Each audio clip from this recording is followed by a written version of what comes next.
So one thing that's good to know about your off-ice training for your skaters and working conditioning with them is that really there are a lot of principles with off-ice training that have been around for a long time. Other sports have really helped drive the conditioning, the research, things like that. And skating is kind of really, even though off-ice training has been around for elite skaters for a long time, training for skaters of all levels and then sort of pushing the envelope on what we're able to do off the ice is really a pretty new thing. A lot of us try to be very innovative with our training. We try to mimic a lot of the things that the skaters are working on the ice, off the ice, in their conditioning, and helping them with repetitions and building strength. We try to use off-ice training as a time where we're not using expensive on-ice time, lesson time club ice, that we're working on skill. We try to take them off the ice in their shoes, really work with them on these different techniques. We know that skaters need to be explosive. We know they need to be quick. We know they need to be strong in their upper bodies, their core, and their lower body. We know that they need to be flexible. We know that they have to have good balance.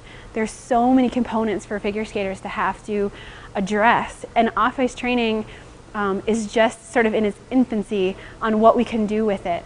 There's a lot of weightlifting techniques that are good for skaters. There's a lot of plyometrics, agility drills, stretches, all different things. And so creating an all-around strong athlete takes lots of innovation and creativity for skaters, and also bringing back some of those great principles that we know from research over the years. In my personal opinion, I think it's taken research in figure skating and conditioning a long time for a number of reasons. For one, it takes money to do research, and there's not often extra money in figure skating just to be able to conduct research. I think that for years there were a lot of misconceptions about conditioning and weightlifting, that it was going to make skaters get bulky in their muscles and it was going to make them heavy. Muscle is dense, but we can still keep our athletes strong but lean.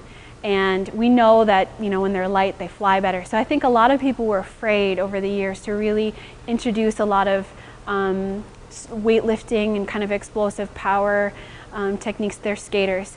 Skaters tend to be overtrained on the ice.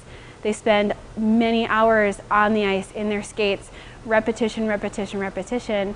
But that we know that now that's not necessarily always a great thing for their bodies. It's important to create balance. It's important to bring them off the ice, to do cross training, to keep them healthy and strong.